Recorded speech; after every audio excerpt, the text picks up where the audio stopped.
আল্লাহ সুবহানাহু ওয়া তাআলা আমাদেরকে সুস্থ রাখছেন। আল্লাহ পাক তার পবিত্র কালামের মধ্যে বলতেছেন এই কথাটা যে ওয়াকাদিমনা ইলা মা আমিলু মিন আমালিন ফাজআলনাহু হাবাআম মানসুরা।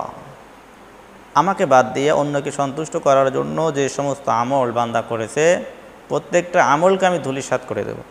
আর হাদিসের ভিতরে রাসূল পাক সাল্লাল্লাহু আলাইহি ওয়াসাল্লাম বলতেছেন ইন্নাল্লাহা লা ইয়ানজুরু ইলা সুওয়ারিকুম ওয়া আমওয়ালিকুম ওয়ালাকিন ইয়ানজুরু ইলা কুলুবিকুম ওয়া আমালিকুম। আল্লাহ রাসূল বলেন ইন্নাল্লাহা লা ইয়ানজুরু ইলা সুওয়ারিকুম ওয়া আমওয়ালিকুম। আল্লাহ পাক তোমাদের বাহ্যিক সুরত তোমাদের সম্পদের দিকে লক্ষ্য করেন না, ওয়ালাকিন ইয়ানজুরু ইলা কুলুবিকুম ওয়া আমালিকুম, বরং আল্লাহ পাক তোমাদের দেখবেন ভিতর অবস্থা কতটুকু তাকওয়া আছে কলবের ভিতরে, ওয়া আমালিকুম তোমাদের আমল কত সুন্দর। কাজেই আমার চেহারা, আমাদের সুরত, আমার পদ পজিশন, ডিগ্রি, দুনিয়ার চাকচিক্য, দুনিয়ার অর্থ সম্পদের কোনো মূল্যই আল্লাহ তাআলার কাছে নাই। যদি দিলের ভিতরে আল্লাহ তাআলার ভয় না থাকে, তা আল্লাহ সুবহানাহু ওয়া তাআলার কাছে আল্লাহ সুবহানাহু ওয়া তাআলার ভয় যার দিলের ভিতরে আছে, প্রকৃত সফলতা শুধু সেই অর্জন করবে। আল্লাহ পাক শুধু তাকেই জান্নাত দান করবেন। এই জন্য আল্লাহ সুবহানাহু ওয়া তাআলা যার কালামুল্লাহ শরীফের ভিতরে এই কথাটা বলতেছেন وَأَمَّا مَنْ خَافَ مَقَامَ رَبِّهِ وَنَهَى النَّفْسَ عَنِ الْهَوَىٰ فَإِنَّ الْجَنَّةَ هِيَ الْمَأْوَىٰ। আল্লাহকে ভয় করে যে ব্যক্তি নফসের তাবেদারি থেকে বিরত থাকবে, তো সেই ব্যক্তি সফলতা অর্জন করবে। আল্লাহ পাক তাকে জান্নাত দান করবে। এই জন্য আল্লাহ সুবহানাহু ওয়া তাআলার কাছে তাকওয়াটাই সবচেয়ে বড়। আল্লাহ তাআলা দেখবেন বান্দার দিলের ভিতরে কত ভয় আছে আল্লাহ পাকের, তাকওয়া কার কত বেশি। রাসূল পাক সাল্লাল্লাহু আলাইহি সাল্লাম সাহাবীদেরকে নিয়ে এক জায়গায় বসেছিলেন। এক সময় আল্লাহ রাসূলের সামনে দিয়ে এক ব্যক্তি চলে গেল। আল্লাহ রাসূল বললেন সাহাবীদেরকে, আমার সাহাবীরা, এই ব্যক্তির সম্পর্কে তোমাদের কি ধারণা, কেমন মনে হয় তোমাদের? সাহাবীরা বললেন, ইয়া রাসূলুল্লাহ, অত্যন্ত সম্ভ্রান্ত পরিবারের একজন ব্যক্তি, অত্যন্ত ধনাঢ্য ব্যক্তি, সমাজের ভিতরে আর অনেক দাম, অনেক মূল্য। সে যদি কারো জন্য সুপারিশ করে তার সুপারিশ গ্রহণ করা হবে।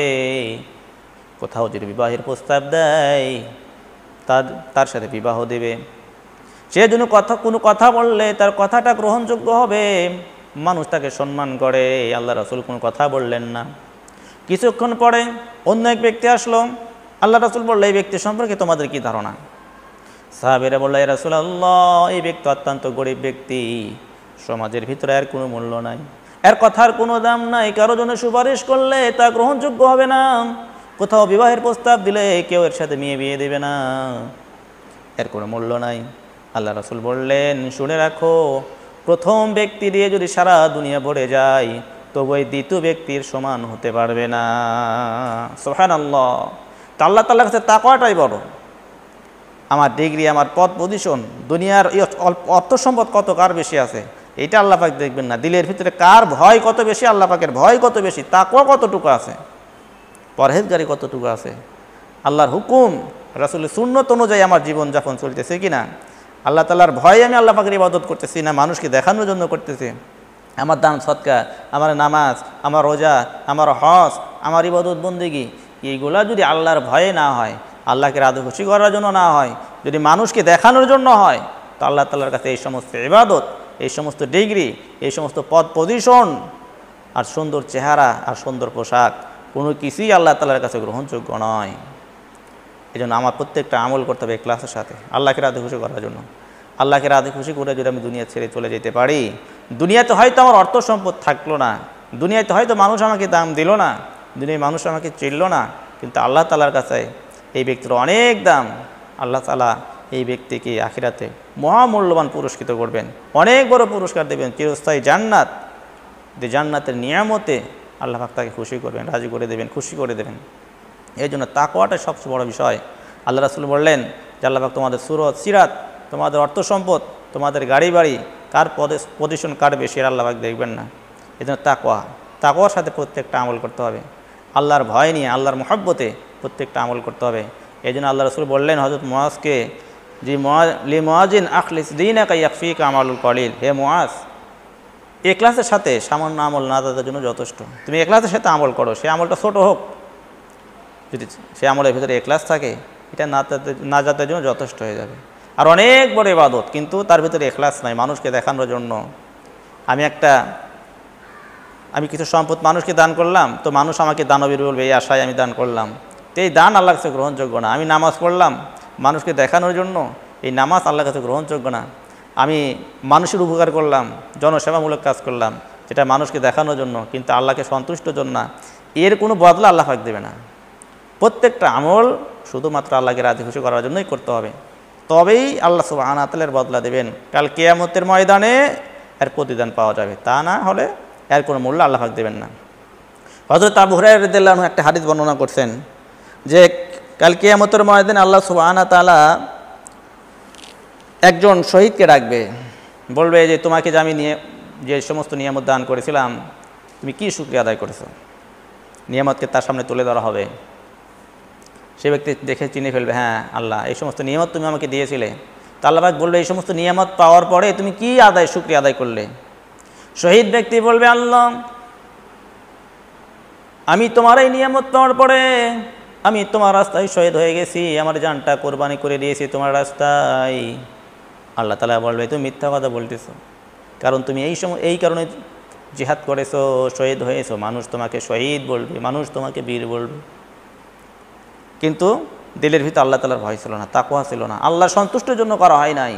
এটা তুমি মানুষের প্রশংসা অর্জন করার জন্য করেছো। মানুষ তোমাকে শহীদ বলবে, চিরকাল মানুষ তোমাকে স্মরণ করবে, তোমার কবরে ফুল অর্পণ করবে, মানুষ তোমাকে শ্রদ্ধা জানাবে, ভক্তি জানাবে, এইটাই তোমার নিয়ত ছিল। মানুষ বলবে কী রকম বীর ছিল, জীবনটাকে উৎসর্গ করে দিয়েছে দেশের জন্য, জাতির জন্য, কিন্তু এটা আল্লাহর জন্য হয় নাই, তো এই ব্যক্তি নাজাত পাবে না।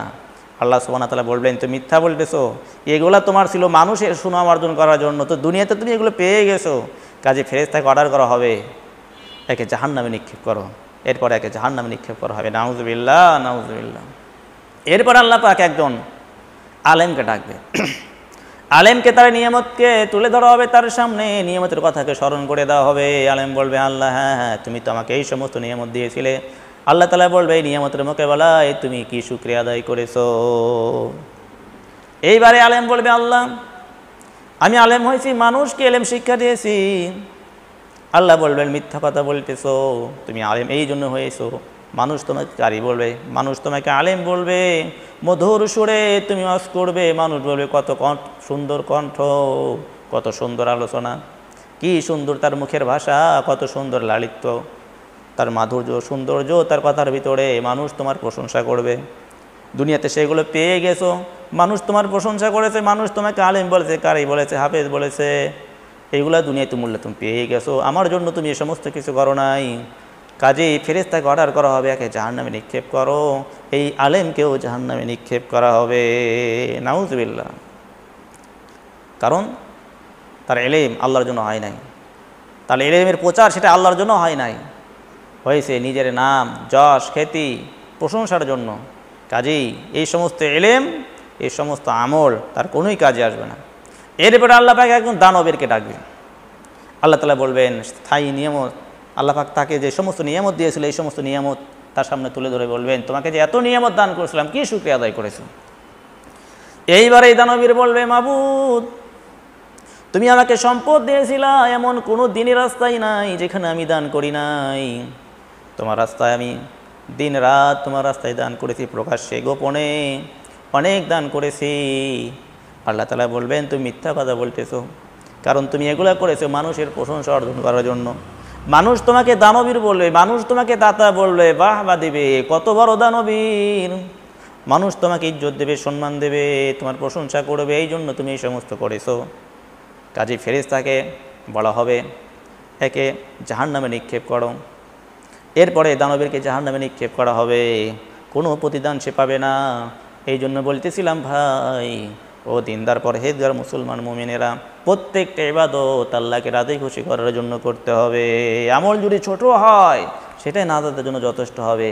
অনেক বড় আমল কিন্তু তার ভিতরে ইখলাস নাই, আল্লাহ তাআলার ভয় নাই, আল্লাহকে রাজি খুশি করার জন্য করা হয় নাই, তো এই আমলের কোনো প্রতিদান পাওয়া যাবে না। এই জন্য আল্লাহ রাসূল এই হাদিসের ভিতরে বলছেন,